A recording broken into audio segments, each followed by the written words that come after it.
The lesson today comes from John chapter 7, verses 25 to 36. Some of the people of Jerusalem therefore said, "Is this not the man whom they seek to kill? And here he is, speaking openly, and they say nothing to him. Can it be that the authorities really know that this is the Christ? Yet we know where this man comes from, and when the Christ appears, no one will know where he comes from." So Jesus proclaimed as he taught in the temple, "You know me, and you know where I come from. But I have not come of my own accord. He who sent me is true, and him you do not know. I know him, for I come from him, and he sent me." So they sought to arrest him, but no one laid hands on him, because the hour had not yet come. Yet many of the people believed in him.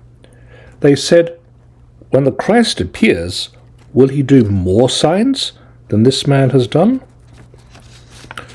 The Pharisees heard the crowd thus muttering about him, and the chief priests and the Pharisees sent officers to arrest him.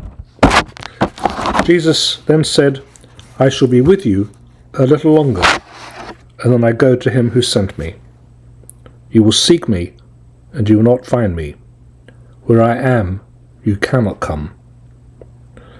The Jews said to one another, "Where does this man intend to go that we shall not find him? Does he intend to go to the dispersion among the Greeks and teach the Greeks? What does he mean by saying, 'You will seek me, and you will not find me, and where I am, you cannot come'?" Well, we are still in Jerusalem at the Festival of Booths, and Jesus, as we remember from last week, has privately come to the festival and is teaching in the temple. The citizens of Jerusalem, not just the pilgrims from Lower Galilee, begin to identify Jesus. He's identified as the man whom they seek to kill. The man whom they seek to kill. And this is going to be a constant refrain throughout this passage and passages to follow in John. The people are becoming aware that Jesus is no ordinary person who has encountered opposition from the religious establishment, the Sanhedrin.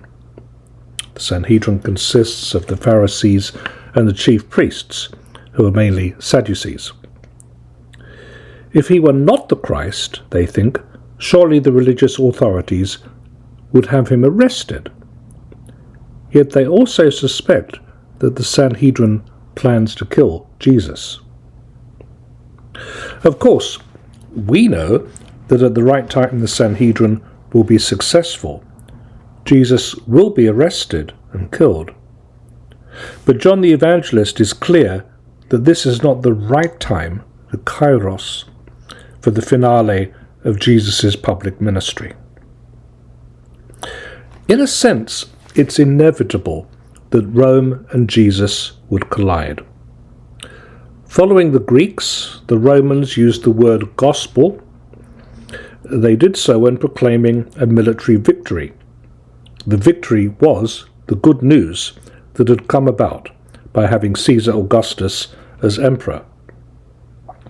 Augustus, remember, was declared on public inscriptions to be the Son of God.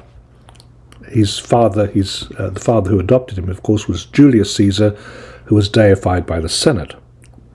So, Caesar Augustus is the Son of God, who is declared publicly to be the saviour of the world and to have brought peace, the Pax Romana. Clearly, the first Christians and the Romans used exactly the same language, but to very, very different ends. The people are wondering whether Jesus is the Messiah, and One problem that they encounter all sorts of problems with this possibility, is that they know where he comes from. We're talking about a society which is small and very close-knit. The people know that Jesus is from Nazareth in Lower Galilee, and that Nazareth is nowhere mentioned in the scriptures as a place associated with the Messiah.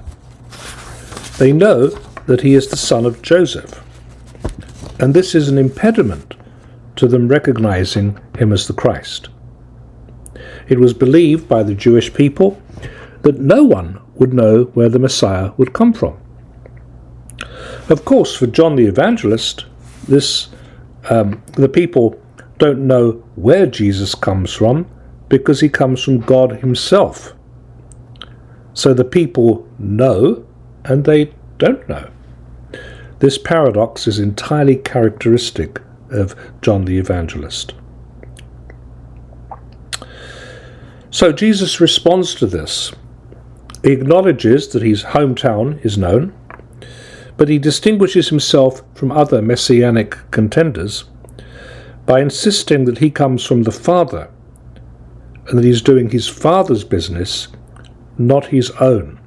So other messianic aspirants are doing their own work, and Jesus claims he's not doing his own work, he's only doing what the Father has told him to do. He says, I know him, for I come from him, and he sent me. Once again, with John the Evangelist, a clear statement of the pre-existence of the Logos.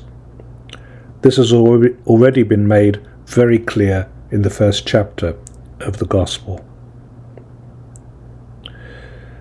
So they try to arrest Jesus, but they can't lay their hands on him because his hour has not come. Now, you might remember that in another Gospel, in Luke, we have something similar, in Luke 4, verse 30, which describes how when the people in the synagogue sought to kill Jesus, he quietly slipped away from them. Here we see something interesting. We see common sense, the natural attitude, and the supernatural attitude converge just for a brief moment. The authorities seek to arrest Jesus, but he evades them because it's not quite the right time for him to be arrested. It's not the right time for his passion. There is, it seems, a supernatural intervention that is barely noted in the narrative. Because if someone comes to arrest you or me, a great crowd of people, we're not going to escape. It just doesn't seem possible. But with Jesus, we have, on a couple of occasions, that he quietly slips away. So there must be some kind of supernatural divine help that he receives. And so the narrative slips from the attitude of common sense that we all know to something divine coming in quietly and changing what occurs. Now, the people in Jerusalem are divided as to whether Jesus might be the Messiah. Some of them say, well, if you're waiting for the Christ, who's going to perform more signs than this fellow? But even here, there's something interesting and not quite right. They're interested in the number of signs or wonders that Jesus performs, but not what they signify, which is the identity of Jesus and Yahweh. The Pharisees are not happy with the people's devotion to Jesus. They're not happy because they think that when he makes large claims about his intimacy with the Father, that this is blasphemous. And they're also not happy because if the people get the idea that this fellow, Jesus of Nazareth, is the Messiah, there'll be commotion in Jerusalem. And remember, Jerusalem is swollen with people because of the Feast of the Booths. So they send officers to arrest him. The chief priests and the Pharisees are the only people with the authority to arrest people among the Jewish population. Their Sanhedrin was constituted, as I said, by Sadducees and Pharisees, and usually these two groups simply don't agree, but they agree that Jesus is dangerous. He needs to be arrested so that they can keep the stable relationship that they have with the occupying Roman military administration. They don't want to be compromised by the people demanding that Jesus be made king. That would ruin the relationship that they have with the occupying Roman forces, and it would probably lead, in all likelihood, to the Romans having a massive slaughter of people in Jerusalem. The Sanhedrin kept a small body of police for emergency use, as here, when Jerusalem, as I say, is just overflowing with pilgrims, and is therefore, in terms of the political administration, a place which is troubled, under pressure. So there is great concern about there being civil unrest over someone who is deemed to be the Messiah. Jesus recognizes all this, of course. He knows this isn't his time for the passion, but that the time for his passion is coming very soon. And so he says, I shall be with you a little longer, and then I go to him who sent me. I'll be here until it is the right time for my passion, and then I go to the Father.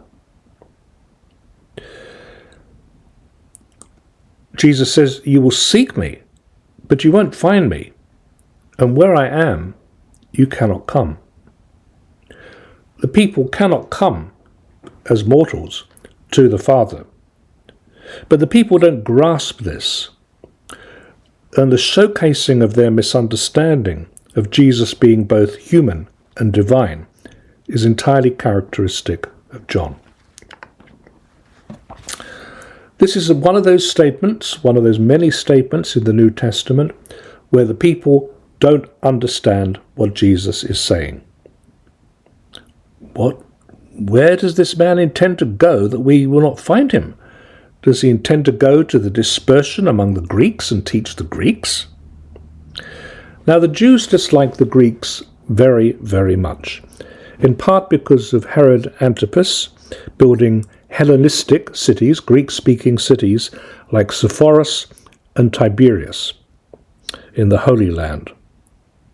And here the question indicates their sense that Jesus is insufficiently respectful of Torah if he will go to preach to the pagans who have not been illuminated by Yahweh. Only the Jews are the chosen people. Only the Jews have been given Torah by God. So, if Jesus is going to go to the to the Greeks, as they think, this is a sign against him being the Messiah. But we know, of course, with hindsight, that the preaching of Christianity by Paul and others was enormously successful among the Greeks. The people keep muttering about Jesus. What does he mean by saying, you will seek me and you will not find me, and where I am you cannot go? Well, there's a double meaning, of course, that John is exploiting.